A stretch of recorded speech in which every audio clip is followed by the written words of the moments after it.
Doctor Baba Saheb Ambedkar open university.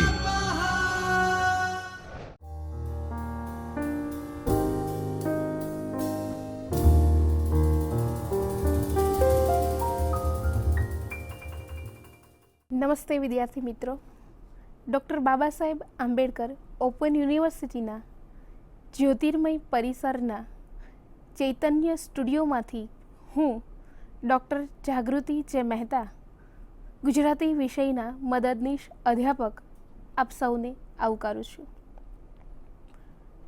તો વિદ્યાર્થી મિત્રો, આજે હું તમને વિનયન વિદ્યાશાખાના પ્રથમ વર્ષના મુખ્ય વિષય ગુજરાતીના પેપર 1 ગુજરાતી ગદ્યના એકમ 12 શ્રી સુરેશ જોશી રચિત જનાંતિકે નિબંધ સંગ્રહમાંથી શૈશવના સીમાડે નિબંધનો અભ્યાસ કરાવીશ।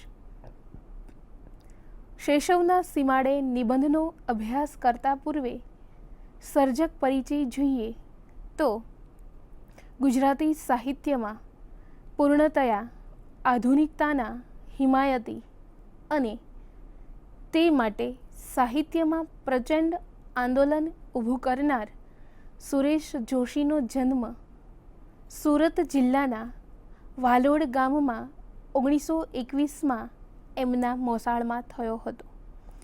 પ્રાથમિક શિક્ષણ સોનગઢમાં અને માધ્યમિક શિક્ષણ ગંગાધારાની શાળામાં લઈ નવસારીમાંથી તેમણે 1938માં મેટ્રિકની પરીક્ષા પાસ કરી મુંબઈની એલ્ફિસ્ટન કોલેજમાંથી 1943માં ગુજરાતી વિષયમાં પ્રથમ આવી BA થયા અને 1945માં MAની પરીક્ષા બીજા નંબરે આવી ઉત્તીર્ણ કરી।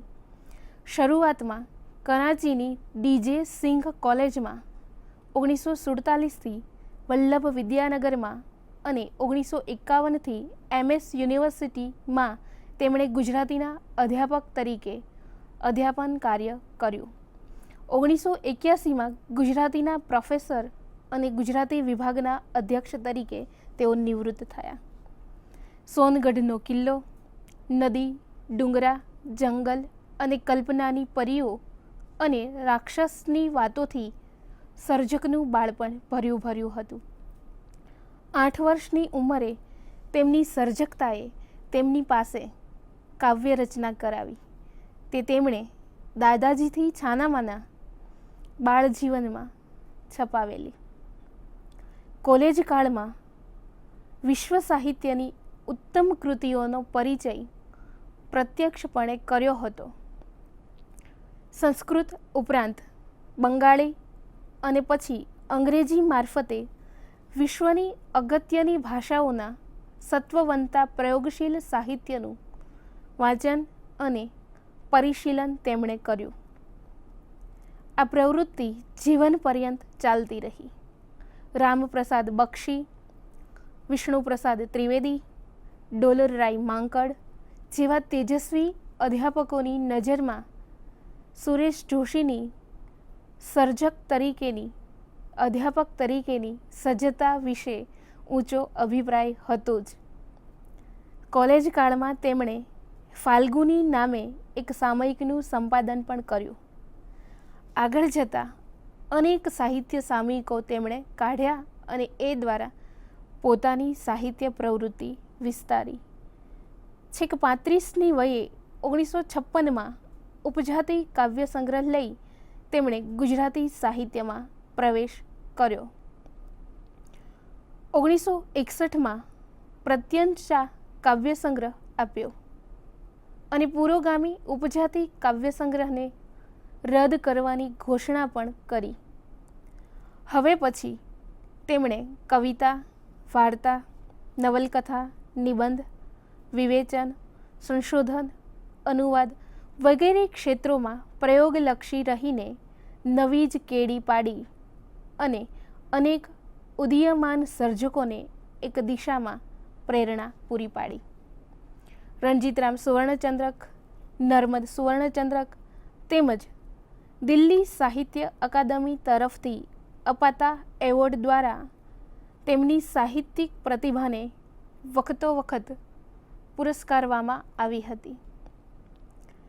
જો કે અકાદમીના એવોર્ડનો તેમણે સકારણ સવિનય અસ્વીકાર પણ કર્યો હતો. તેમને મન સર્જન મુખ્ય હતું. સાહિત્યનો મહિમા વિશેષ હતો. પૂર્વ અને પશ્ચિમના સાહિત્યમાં તેઓ ઊંડા અભ્યાસી હતા. તેજસ્વી અધ્યાપક હતા. પ્રયોગશીલ સર્જક, વિદગ્ધ વિવેચક, પ્રતિભાશાળી ચિંતક, નીડર પત્રકાર અને સફળ અનુવાદક સુરેશ જોશી પ્રબળ રીતે ગુજરાતી સાહિત્યમાં આધુનિકતાનું આંદોલન લઈને આવ્યા અને સ્થગિત થવા લાગતા ગુજરાતી વિવેચનના જળને પુનઃપ્રવાહિત કરવા જીવનભર મથામણ કરી.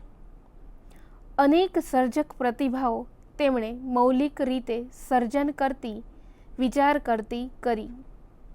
1986માં કિડનીની બીમારીના કારણે તેમનું અવસાન થયું.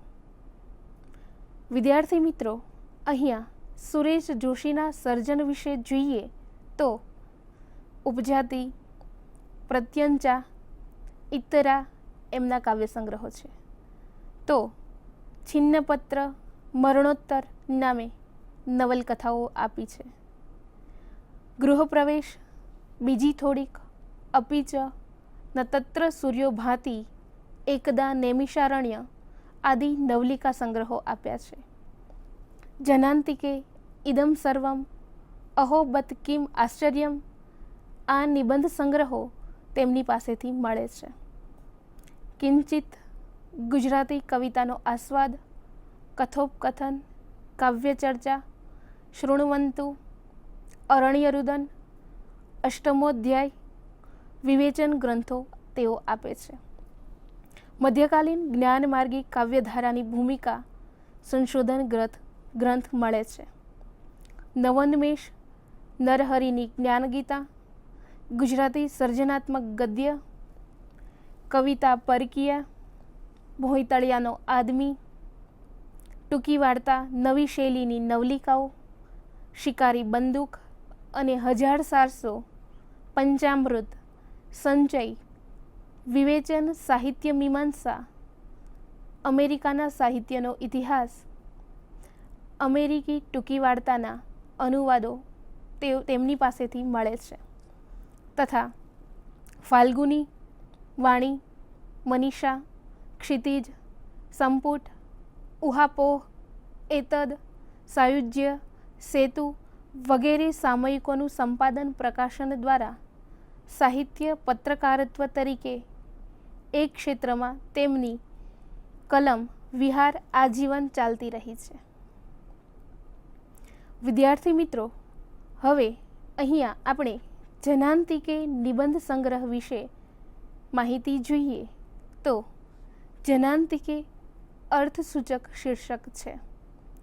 જનાંતિકે કરમૂલે એમ નિર્દેશ કરી એકાંતમાં આત્મીય ભાવ અંતરની વાત કહેવી એ બાબતે જનાંતિકે શીર્ષકના સર્જકની નિબંધ સંગ્રહના નામકરણ પાછળની દીર્ઘદ્રષ્ટિનો સુખદ અનુભવ ધરાવે છે. જનાંતિકેના નિબંધમાં સર્જકની કલમ વિવિધ વિષયોમાં લીલિયા વિહરે છે. વિશેષ કરીને પ્રકૃતિ એમની સાહિત્ય સૃષ્ટિમાં સૌપ્રથમ આવે છે. કોઈ પણ વિધામાં સાહિત્ય સ્વરૂપમાં પ્રકૃતિ પ્રત્યેનો તેમનો અનુરાગ છૂટતો નથી. પ્રકૃતિને કેવી વિધવિધ છટાથી આલેખી છે તે પણ અભ્યાસીઓ માટે એક મહત્વનો મુદ્દો બની રહે છે. પ્રકૃતિને ઉપરાંત માનવી, ઈશ્વર, સાંપ્રત પરિસ્થિતિઓ, સાહિત્ય વિષયક વિચારણા ઇત્યાદિ એમના નિબંધોમાં કોઈ પણ રીતે વજનદાર બની ગયા વગર લીલિયા નિરૂપણ પામે છે. ભાષાનું તેમનું ઓજાર એકદમ સાફ સુથરું હોય છે. અંગ્રેજી, બંગાળી કે દેશી તેમજ વિદેશી ભાષાઓ તેમજ સાહિત્યનું ઊંડું પરિશીલન એમની સહાયમાં આવે છે અને અભિવ્યક્તિનું લાલિત્ય પ્રગટ કરીને જ રહે છે. એ નિબંધોમાં સર્જકના વ્યક્તિત્વનું સચેતન સ્પર્શ થતો અનુભવાય છે. કલ્પના પ્રચુર કાવ્યમય રીતિ, પ્રકૃતિના ભિન્ન ભિન્ન રૂપોનું આલેખન, લલિત આછું ચિંતન, ઇન્દ્રિય સંવેદ્ય નાજુક સર્જકતા અને ચેતન અચેતન મન પર ચાલતો સર્જક કવિનો યદ્રચ્છા વિહાર તેમના નિબંધોમાં હંમેશા અનુભવાય છે. ક્યારેક રચના રીતિની એકવિધતા કે કલ્પનાનો અતિરેક પ્રયોગદસ્યની મર્યાદા દેખાડે છે.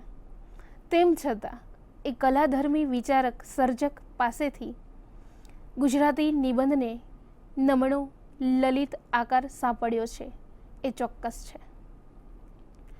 એમના નિબંધમાં વિહાર કરવો એટલે નિર્વ્યાજ આનંદ યાત્રાનો અનુભવ કરવો એમ કહી શકાય.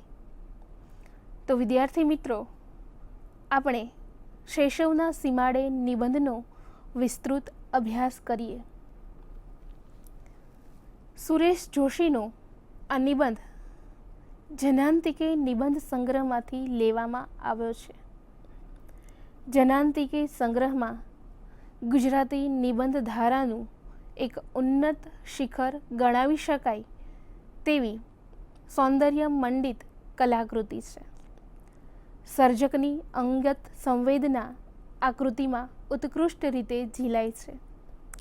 આ સંગ્રહની નિબંધ સૃષ્ટિમાં સર્જકનો હું પ્રકૃતિને પાંખે અને જીવન મર્મની રાહે વિસ્તરતો જોવા મળે છે.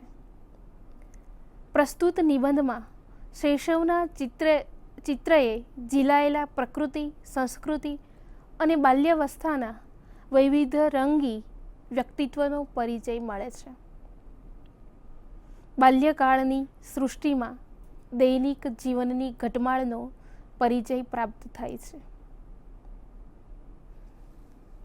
આ નિબંધમાં લેખક શૈશવના સ્મરણમાં થતી રાસાયણિક પ્રક્રિયા દ્વારા સત્ય અને તથ્યના નવા વિસ્મયકર રૂપો પ્રગટ કરે છે. એ તથ્યોનો વિકાસ જ સ્મરણમાં થાય છે. નિબંધકારના મનોમન અવકાશમાં કોઈ પણ ધરી વિના, ગુરુત્વાકર્ષણના બળના આધાર વિના ટકી રહેલો સર્જકનો શિશુલોક અનેક રૂપ પામ્યો છે. અદ્ભુત અને ભયાનક રસથી બંધાયેલા સીમાડાઓ વચ્ચે વસતા અનામી ગામની ભોયમાં એ શિશુલોક ઉદય પામ્યો છે. રાજાનો કિલ્લો, વન, વાઘ, રીંછ જેવા રાની પ્રાણીઓ, ઝાંખરી અને તાપી નદી, સતીનું વન, સતીના પગલાં, કેસુડો, મહુડો, શીમળો, જુઈ, જાઈ, ચમેલી અને ઘાસના બીડ, ચૈત્ર અને વૈશાખના બદલાતા જતા પ્રાકૃતિક વૈભવની સાક્ષીએ જીવનના અવનવા પ્રસંગોની શિશુ સહજ ભાવની ભંગીમાઓ, રમતો, તોફાનો અને શરીર સ્પર્શની અનુભૂતિ ઇન્દ્રિયોના દ્વારા આગળ બાહ્ય જગતની ભીડ ઊભી છે. તેનું જ્ઞાન વિસ્મયની આંખ પાછળથી બધી ઇન્દ્રિયોને નેતા બનીને દોરે છે.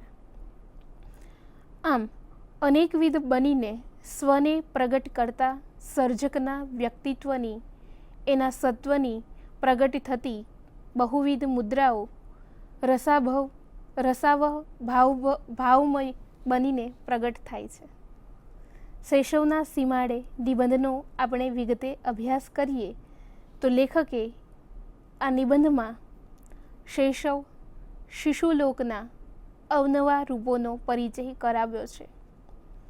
નિબંધના પ્રારંભમાં લેખકે મનોમય અવકાશમાં કશીય ધરી વિના દૈનિક ઘટમાળના ગુરુત્વાકર્ષણના બળના આધાર વિના ટકી રહેલો લેખકનો શિશુલોક રૂપ પામ્યો છે.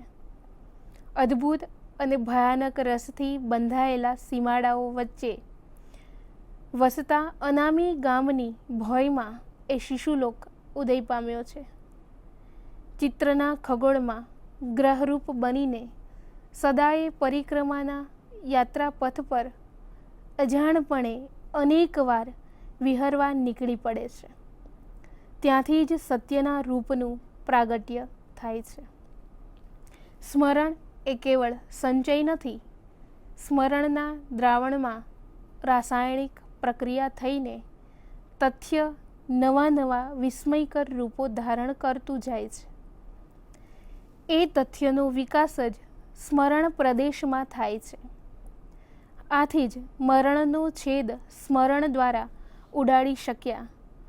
અહીં ભાષામાં આવતા ભાવ અને અભાવ શબ્દની લીલાનો પરિચય પ્રાપ્ત થાય છે. ગુજરાતી ભાષામાં શુદ્ધ અભાવ વાચક શબ્દો બહુ ઓછા પ્રાપ્ત થશે. અભાવ શબ્દમાં પ્રાધાન્ય તો ભાવ શબ્દનું જ છે. ઉપસર્ગ રૂપે કેવળ અ આવે છે. જીવનમાં જેનું સ્મરણ જાય છે તેનું સાતત્ય પણ જાય છે. નિબંધકાર જણાવે છે કે નદીના કાંઠે નગરો વસે છે, સંસ્કૃતિ જન્મે છે. આપણું મનોરાજ્ય પણ સ્મૃતિની સ્ત્રોતસ્વિનીને કાંઠે વસે છે એમ સમજી શકાય.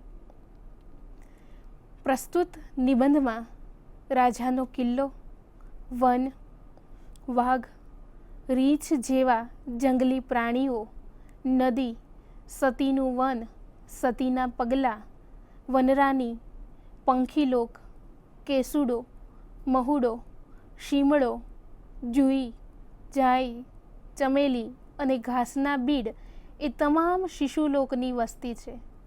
સાત કાશીનું ગઢ વન, એમાં થઈને વહેતી તાપી, બગલાડ અને સાલેલ મુલહેરના પહાડ એ વસ્તી લોકના પાડોશ છે. વનાંચલની અદ્ભુત રમણીય અને રૌદ્ર વનશ્રીમાં પેલા શિશુલોક બાલ્યલોકનો વિચાર સંભવ્યો છે. કથનના પાતળા બંધમાં ઢંકાયેલ વર્ણનના લયમાં એ શિશુલોક નિબંધન પામ્યો છે. સ્મૃતિની ભોયમાં અચેતન પડી રહેલો શિશુલોક એ વર્ણનોની સ્પષ્ટ રેખાઓમાં સજીવ બની ગયો છે. વિગતોની યોગ્ય પસંદગી કુનેહપૂર્વક કરવામાં આવી છે. તેમાં સર્જકની દક્ષતાનો પરિચય થાય છે. નિબંધમાં અનુભવાતા ઇન્દ્રિય સ્પર્શ તથા મજબૂત અને સ્ફૂર્તિવાળા ક્રિયાશીલ વાક્ય રચનાનો વિનિયોગ અને વર્ણનોને સ્પષ્ટ રેખ ઇન્દ્રિય ગ્રાહ્ય અને પ્રાણવાન બનાવે છે. કલ્પનાની કુંવારી ભોયમાંથી ઉગી નીકળતા એ વર્ણનોના નાવીન્ય ભર્યા તાજગીપૂર્ણ સાથ સમગ્ર નિબંધને અપૂર્વતા બક્ષી સર્જનાત્મક પરિણામ અર્પે છે. એક વર્ણન દ્વારા જુઓ. આ ઝાંખરીના છીછરા પાણીમાં પગ ઝબકોળીએ કે તરત ધરતી સાથે જકડાયેલા પગ પણ પ્રવાહી થઈને વહી જાય તેના અસ્ખલિત ખળખળ નાદમાં તાપીની વાણી સંભળાય.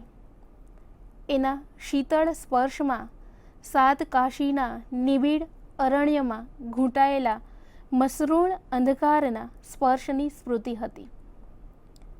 ઉપરોક્ત વર્ણનમાં ઝાંખરીનું ભૌગોલિક વાસ્તવ અદૃશ્ય થાય છે. સર્જકના ચિત્તમાં રહેલી ઝાંખરીની ભાવાત્મક રૂપ છાયાની ચુંબકીય ધરી પર તાપી અને સાત કાશીના સ્મૃતિ સંસ્કારના દ્રાવણમાં રસાયેલ ઝાંખરીનું રૂપ અવનવું ઉઘડી આવે છે.